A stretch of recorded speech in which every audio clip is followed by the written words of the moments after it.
अस्सलाम फ्रेंड्स, कैसे हो भाई।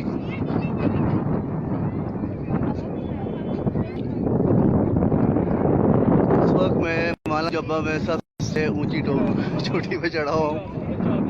और बहुत सर्दी है, हवा चल रही है और थोड़ी थोड़ी बाहर भी हो रही है और यहाँ